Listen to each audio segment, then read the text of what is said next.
बिस्मिल्लाहिर्रहमानिर्रहीम, अस्सलाम वालेकुम। आबादी पर लगाम लगाने की अर्जी पर सुनवाई करने के लिए सुप्रीम कोर्ट तैयार हो गया है। कोर्ट ने मरकजी हुकूमत को नोटिस देकर जवाब भी मांगा है। अर्जी में मांग की गई है कि सरकार आबादी पर काबू पा चाहिए। अर्जी में बढ़ती आबादी को बम धमाके से भी ज्यादा खतरनाक बताया गया है। दुनिया में आबादी के मामले में हिंदुस्तान दूसरे नंबर पर आता है, पहले नंबर पर चीन है। 2011 में हिंदुस्तान की आबादी 121 करोड़ थी, जबकि मौजूदा वक्त में हिंदुस्तान की आबादी 135 करोड़ से ज्यादा हो चुकी है। और जब मैं आपसे बात कर रहा हूं तो इस दौरान भी हर सेकंड एक बच्चा हिंदुस्तान में पैदा हो रहा है, जन्म ले रहा है। 2001 से 2011 तक आबादी का ग्रोथ रेट 17.7% रहा। कई लोगों ने यह अर्जियां सुप्रीम कोर्ट में लगाई थी। हालांकि पिछले साल 15 अगस्त को लाल किले की फसील से वजीर आजम नरेंद्र मोदी भी कह चुके हैं कि छोटा कुनबा रखने वाले अपनी तरह से मुल्क की खिदमत कर रहे हैं। यह भी एक तरह की हुब्बुल वतनी है। गौरतलब है कि अटल बिहारी वाजपेयी सरकार में 11 मेंबरों वाले कमीशन ने 2 साल की सख्त मेहनत के बाद आईन में आर्टिकल 47A जोड़ने और आबादी कंट्रोल कानून बनाने का सुझाव दिया था। इसे अभी तक नाफिज नहीं किया गया है। 2004 में उस वक्त इंतखाब हारने के बाद एनडीए सरकार से बाहर हो गया था। उसके बाद आई यूपीए की 10 साला हुकूमत ने इस सिमत में कोई खास पहल नहीं की। इस पर भी हम आज बात करेंगे। तो मेरे 5 सवाल जिनके इर्द गिर्द हमारी चर्चा चलेगी। मेरा आज का पहला सवाल है कि सुप्रीम कोर्ट के बाद क्या होगा मरकज का रद्द-ए-अमल। सुप्रीम कोर्ट के नोटिस के बाद क्या होगा मरकज का रद्द-ए-अमल, हमारा आज का पहला सवाल है।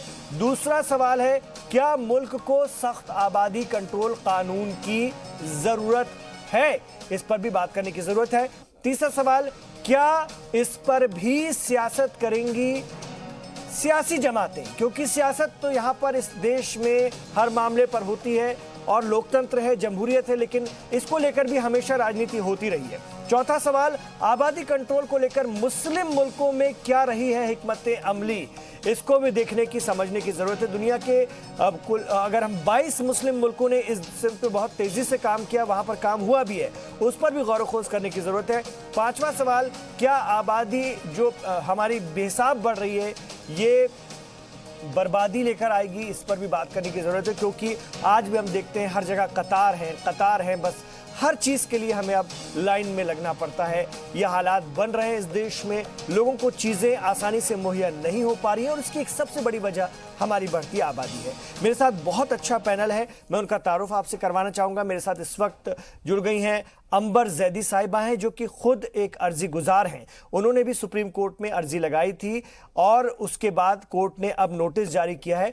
बहुत सारे लोगों ने अर्जी लगाई थी, उसमें से एक अंबर जैदी साहिबा भी हैं और वो लगातार लोगों के बीच काम करें, समाजी कारकुन हैं। आपका खैर मकदम है। मेरे साथ केंद्र सरकार की तरफ से सैयद यासिर जिलानी साहब हैं। आप एचआरडी मिनिस्ट्री में उच्च शिक्षा समिति के मेंबर भी हैं, भारतीय जनता पार्टी के लीडर भी हैं और मुस्लिम राष्ट्रीय मंच के कौमी तर्जुमान भी हैं। साथ में भारतीय जनता पार्टी का मौकिफ रखने के लिए ऑफिशियली मेरे साथ इस वक्त शिवम त्यागी साहब स्टूडियो में तशरीफ फरमा है, तेज तर्रार प्रवक्ता।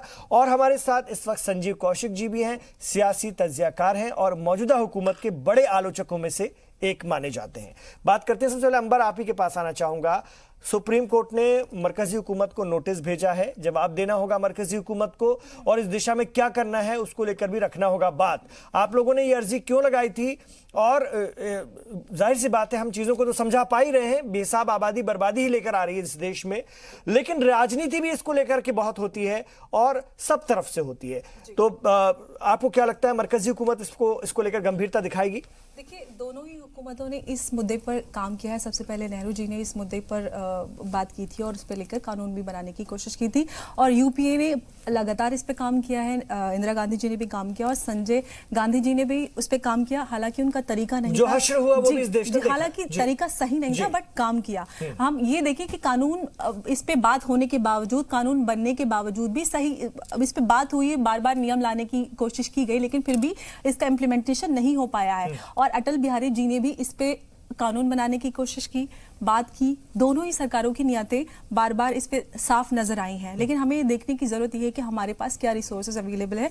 हमारे पास दुनिया भर की सिर्फ 2% जमीन है, 4% पीने का पानी है और हम 20% आबादी पूरी दुनिया की हैं, तो हम ये देखें कि हम कितने खतरनाक दौर की तरफ बढ़ते जा रहे हैं। अगर ये कानून 70s में बन गया होता तो शायद आज हम 100 करोड़ से नीचे होते, जो मुझे लगता है आज अनऑफिशियली हम 150 करोड़ के लगभग लोग हैं, क्योंकि हमारे यहाँ रोहिंग्याज भी हैं, बांग्लादेशी भी हैं और हमारे अपने देश के लोग भी हैं। तो हम क्या जो हमारे पास रिसोर्सेज अवेलेबल है हम उनका इस्तेमाल अपने लोगों को नहीं करवा पा रहे हैं। और हम अब आप अस्पतालों में चले जाएं, आप कहीं भी चले जाएं, जमीन की बात देके, घरों की बात देके, हर जगह इतनी मार काटे, थोड़ी थोड़ी जमीन को लेके किसी ने इधर किसी का घर बढ़ा लिया, किसी ने किसी की जमीन मार ली। अस्पतालों में बेसिक हेल्थ केयर हम लोगों का वेल नहीं करा पा रहे। पीने का पानी नहीं है, हम दिल्ली जैसी जगह में लोगों को पीने का साफ पानी नहीं मिल रहा है। तो हमें समझने की जरूरत है कि हम इस इतनी इंपॉर्टेंट मुद्दे को एकदम दोनों ही सरकारों ने अनदेखा करके, जानते हुए काम करते हुए फिर भी इस पर एक सही नियत सामने नहीं आई है। तो उसके पीछे क्या नीति है? अगर अब लेकिन जिस तरह से अंबर मौजूदा हुकूमत काम करती है, चाहे ट्रिपल तलाक का इशू रहा हो, सख्त कानून उस पर बना, सीएए को लेकर के काम हुआ, उससे पहले 370 हटने को लेकर काम हुआ, तो अब ट्रेंड बदल चुका है। 2014 के बाद एकदम चीजें बदली हुई और ये दूसरे दौर में तो बहुत तेजी से काम हो रहा है। तो आप लोगों को क्या लगता है और ये भारतीय जनता पार्टी के मैनिफेस्टो में भी रहा है, कम से कम उनके लोग इस बात को उठाते रहे, इस पर चर्चा करते रहे। अब उनका मौकिफ क्या है वो ये तो वही जाने, वो किस सिमत में बात करते हैं, उसके पीछे उनकी नियत क्या है वो तो मैं इन लोगों से पूछूंगा। लेकिन आपको क्या लगता है ये सरकार इस पर कुछ गंभीरता दिखाएगी? इस पर गंभीरता दिखाएगी क्योंकि उनके मैनिफेस्टो में, और उन्होंने लगातार अपनी मैनिफेस्टो पे लगातार एक के बाद एक काम भी किया है। और अगर इस पे काम करती है तो यूपीए सरकार ने जिस तरीके से इस पे बार-बार 70 से लेके अब तक पिछले दौर तक उन्होंने इस पे काम करने की कोशिश की, तो मुझे नहीं लगता इस पे उनको कोई एतराज होना चाहिए या होगा। तो ये बहुत ही आसानी से हमारे देश के हित में कानून बन सकता है, क्योंकि हमारे देश के लोगों के लिए हमारे पास रिसोर्सेज की बहुत ज्यादा कमी है, लोग बहुत ज्यादा हैं। तो हमें हमारे देश के हित के लिए दोनों ही सरकार और विपक्ष दोनों को इस पर आगे बढ़ना चाहिए और होगा। और मुझे लगता है बहुत जल्दी इस पे कुछ कॉन्क्रीट आगे सामने आएगा। यासिर जिनानी साहब, आपसे जानना चाहेंगे क्या मंशा है मरकजी हुकूमत की? कुछ गंभीरता है, सीरियसनेस है? वजीर आजम नरेंद्र मोदी ने 15 अगस्त को जो बात कही थी, उन्होंने सिर्फ एक इशारा दिया था कि सामाजिक इसमें अगर जागरूकता है, लोग खुद इस पर पहल करें और देश को हित में ध्यान में रखते हुए इसको कोशिश करें तो अच्छा रहेगा। सरकार क्या चाहती है? सरकार कुछ करेगी या इसके बस मानवीय पहलुओं को देखते हुए लोगों को ही मोटिवेट करेगी, जैसा कि पहले से भी हो रहा है, लेकिन उसका कोई असर नहीं हुआ? चीन वाली सख्ती आई है क्या, ये मैं जानना चाहता हूं। नहीं, देखिए, मतलब कुछ ऐसी नीयत है क्या? देखिए, आज अगर सुप्रीम कोर्ट ने एक गाइडलाइंस या एक टिप्पणी करी है तो आप इसके सीरियसनेस को समझने की कोशिश करें कि सरकार भी सीरियस है। जिस तरीके से हमारी को पैनलिस्ट अंबर जैदी ने बहुत तफसील के साथ बताया है कि ना हमारे जो सोर्सेज हैं, हमारी जो संसाधन है कितने सीमित होते जा रहे हैं और हमारी आबादी जो है वो लगभग 150 करोड़ के आसपास पहुंचने जा रही है और ना तो ज़मीन है ना पानी है। बिल्कुल सच है। आप देखिए कि जिन घरों में, मैं आगे बढ़ के बात करूंगा, जहां पे आबादी ज़्यादा है, जहां बच्चे 5-6 हैं, ना तो अच्छी एजुकेशन उन्हें मिल पाती है, ना उनका अच्छा स्वास्थ्य रह पाता है, ना उनको सही तरीके से आप देखें वहीं पे माल न्यूट्रिशन का सबसे ज़्यादा केसेज आपको मिलेंगे जिनके यहाँ आबादी बहुत ले आइए ना सख्त जनसंख्या नियंत्रण कानून, क्यों नहीं? नहीं, देखिए ये एक प्रोसेस है। प्रोसेस को लाने के लिए जिन लोगों ने भी कोशिश करी है, जिन लोगों ने भी कोशिश करी है पहले, वज़ीर आज़म को भी फिक्र है। हाँ, फिक्र है। तो देखिए तभी तो ये सारी की सारी चीजें आपके सामने आ रही हैं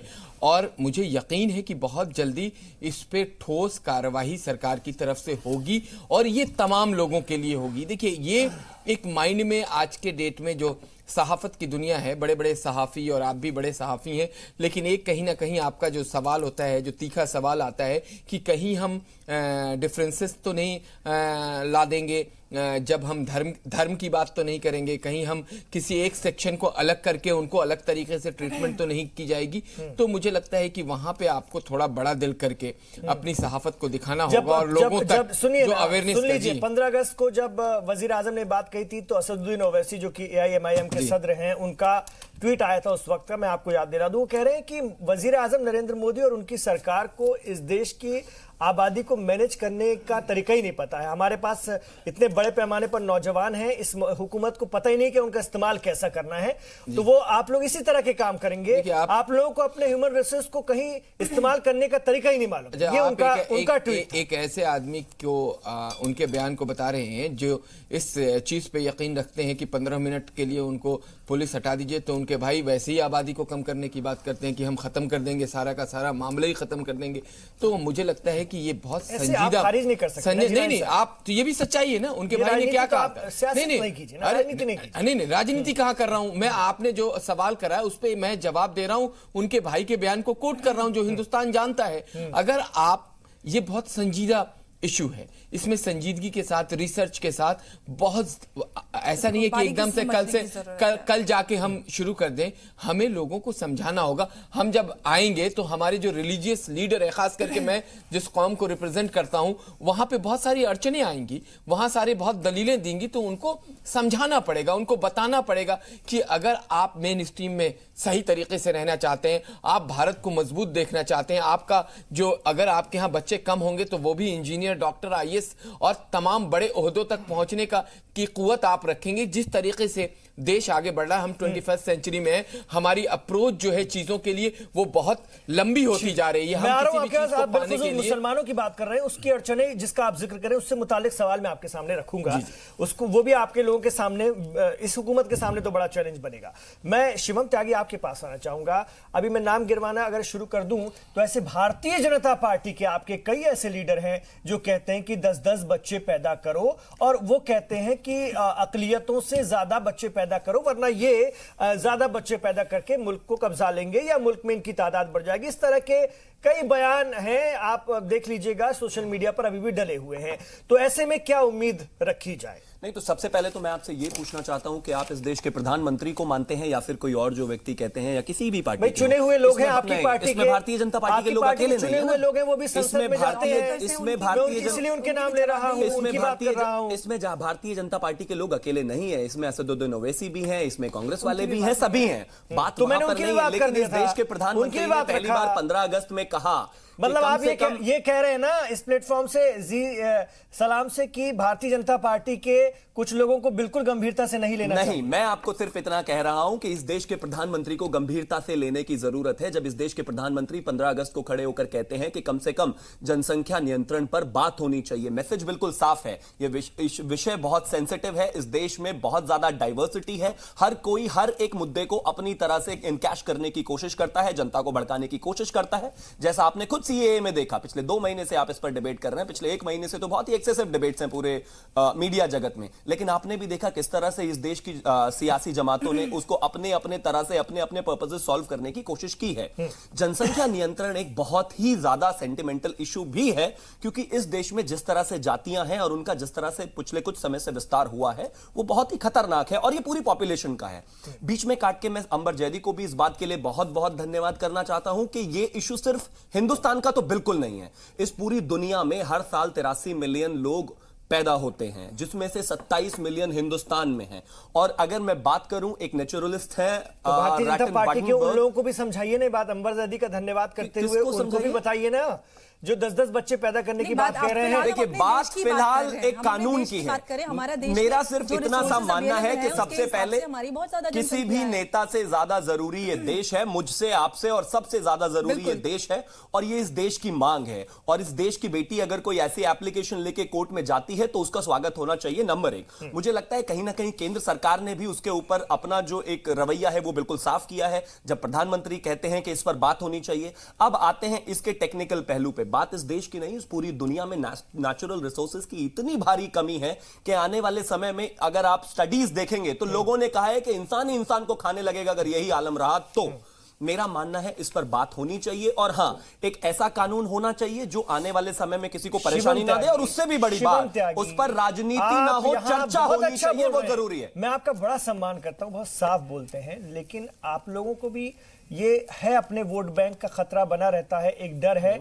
आप अभी करके देखिए इस देश में, अगर ये बात आप ही लोग लेकर जाएंगे, उत्तर प्रदेश क्या, आप दिल्ली में चले जाइए, अब चुनाव होने वाले हैं, कहिए कि हम जनसंख्या कानून लेकर आएंगे, शायद मुझे लगता लगता है आपका अपना वोट बैंक भी आपको सपोर्ट नहीं करे कि ये क्या बात कर रहे हैं, ये हमें क्या समझा रहे हैं, ये भी सच्चाई है। इमरान, पोलराइजेशन की जो प्रॉब्लम है पहले तो मैं कहना चाहता हूं कि आपके ऐसा कहने से ना तो मैं, आप लोग भी घबराते हैं, आपके कहने से ना तो मैं, वज़ीर आज़म कहते हैं कि लोगों को सोचना चाहिए, लोगों को करना चाहिए। सरकार मुद्दा है ही नहीं इसमें, ये चुनावी मुद्दा है ही नहीं। इस पर चर्चा इसलिए होना जरूरी है कि जब इसी देश में हम सीएए लेकर आए तो आपने बोला इतनी जल्दी क्या थी, क्यों इतनी जल्दी ले आए? जनता में चर्चा होनी चाहिए थी, लोगों को मनाना चाहिए था, लोगों को बताना चाहिए था, लोगों के पास जाना चाहिए था। आज इस देश के प्रधानमंत्री खड़े होकर कह रहे हैं कि हां इस पर चर्चा होनी चाहिए, तो आप कहते हैं अरे चर्चा क्यों, आप लेकर क्यों नहीं आ जाते? हर एक चीज का प्रोसीजर होता है। इस देश की जनता को, सभी कम्युनिटीज को समझने की जरूरत है। और भारतीय जनता पार्टी की जो सरकार है वो ये चाहती है कि हर व्यक्ति इसकी अर्जेंसी को, इसकी जरूरत को समझे। अब जहां तक मामला कोर्ट में चला गया तो मुझे लगता है कि कोर्ट के माध्यम से भी वो चीजें अगर हो तो बहुत बेहतर है। भारतीय जनता पार्टी को इसमें कोई दिक्कत नहीं है और इस सरकार को भी उसमें कोई दिक्कत नहीं है, क्योंकि अल्टीमेटली चाहे आप हो, मैं हूं, कोर्ट्स हो, चाहे कोई पॉलिटिकल पार्टी हो, ये देश रहेगा तभी सब रहेंगे। देश ही नहीं रहेगा तो फिर किसी को रहने। संजय कौशिक जी कैसे देखते हैं?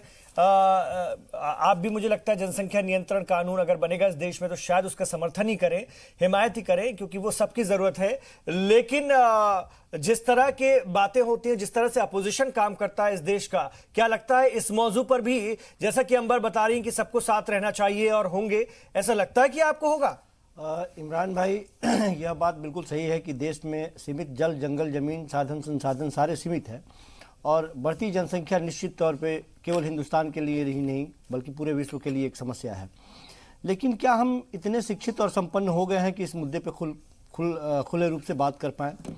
मतलब 50-60 साल की कांग्रेस सरकारों ने इस तरह बनाया ही नहीं हमें शिक्षित और संपन्न कि हम इस तरह के मुद्दे पर संजीदगी से बात कर सकते। बात काट देंगे, पूरी बात नहीं सुनेंगे आप।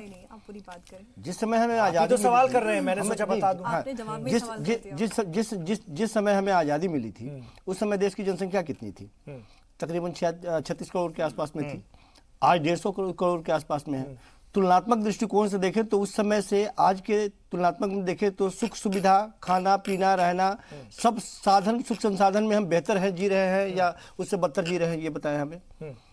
निश्चित तौर पे जिस समय हम आजाद हुए उससे हर मामले में हम आगे हैं और बेहतर हैं। अच्छा, दूसरी चीज कि मैंने जब ये कहा कि क्या इतने शिक्षित और संपन्न हो गए हैं कि इस मुद्दे पे हम बात करें जी, सारे लोगों ने एक स्वर से, एक मुस्कुराहट के साथ मेरे बात को डिनाई किया। आप हमें ये बताएं कि एक गांव का आदमी, हमारे गांव में कई जगहों पे आपने देखा होगा कि जो गरीब तबका का आदमी होता है उसके घर में 5-5 बच्चे पैदा होते हैं, बड़े मुश्किल से 5 बच्चों को पालता है। लेकिन जब वो 18 साल के बाद में बड़ा होता है तो 5 बच्चे जब एक बार शहर की तरफ पलायन करते हैं तो उसके बाद उसके घर में जो आमदनी आती है अगले 10 वर्षों में सारी स्थिति उसकी बदल जाती है। क्या इस मानसिकता को बदलने की जरूरत है?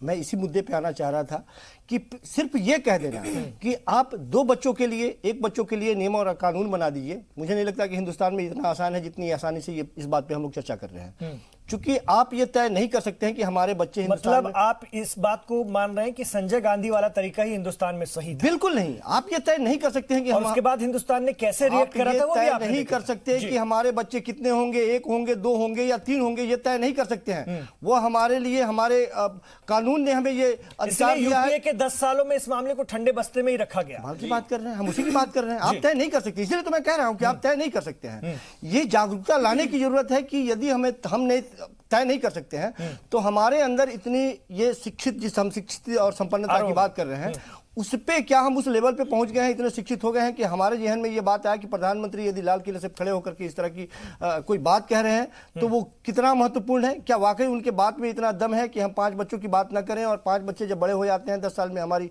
स्थिति सुधर जाती है, वो 1 बच्चे की वजह से ही उसकी स्थिति सुधर जाए? क्या इस कंडीशन में है हम? बहुत सारी चीजें हैं जिस पर गौर करने की जरूरत है। लेकिन ऐसा भी संजय कौशिक जी, ऐसे भी समझिए, मैं अंबर अब आपके पास आ रहा हूं, इनकी बातों से आप कितना इत्तेफाक रखती हैं? आप अर्जी गुजार हैं।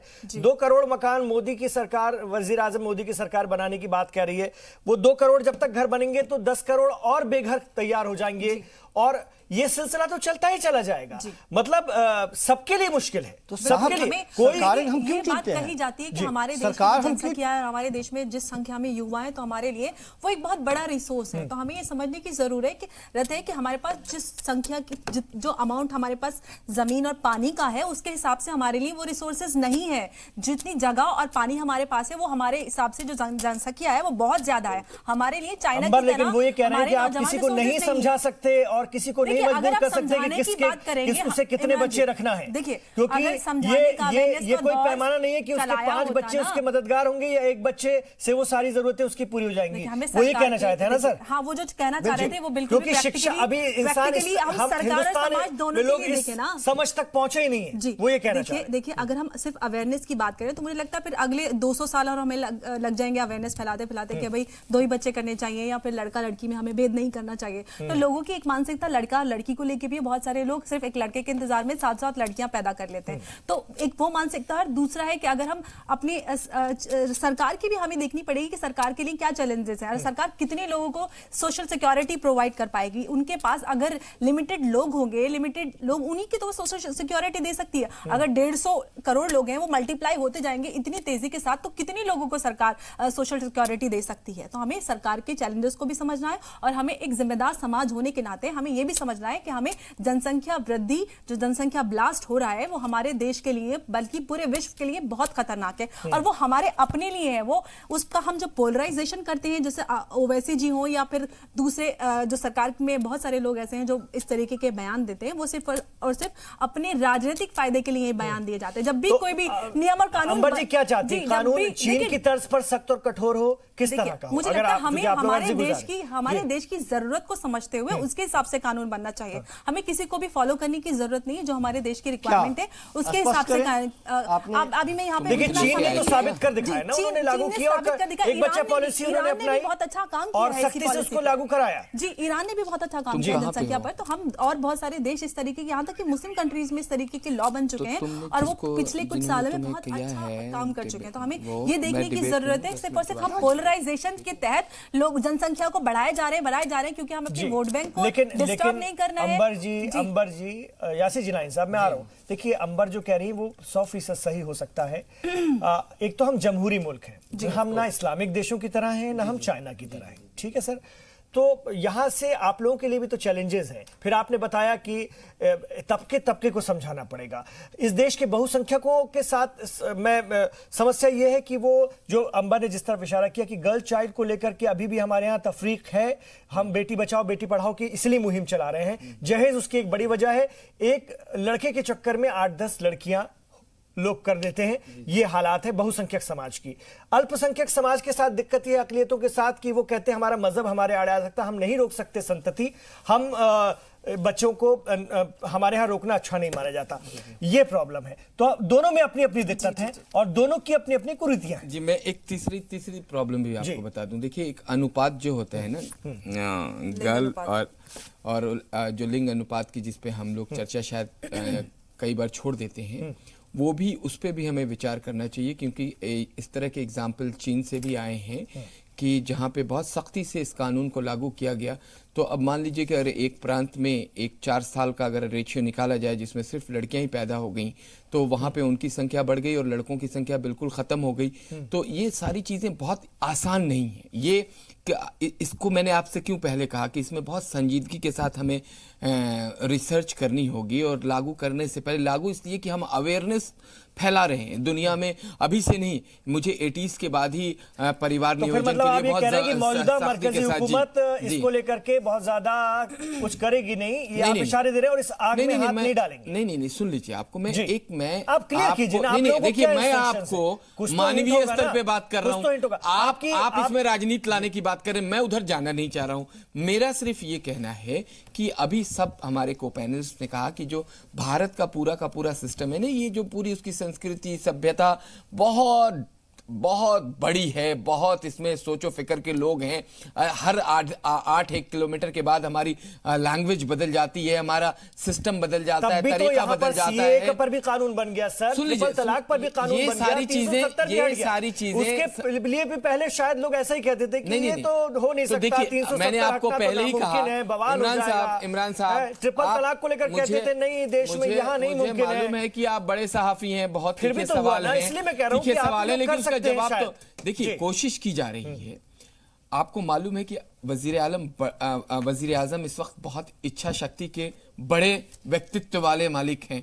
उन्होंने जो कहा, जो सोचा, जमीन पे उतारा, काम किया, ये भारत देख रहा है।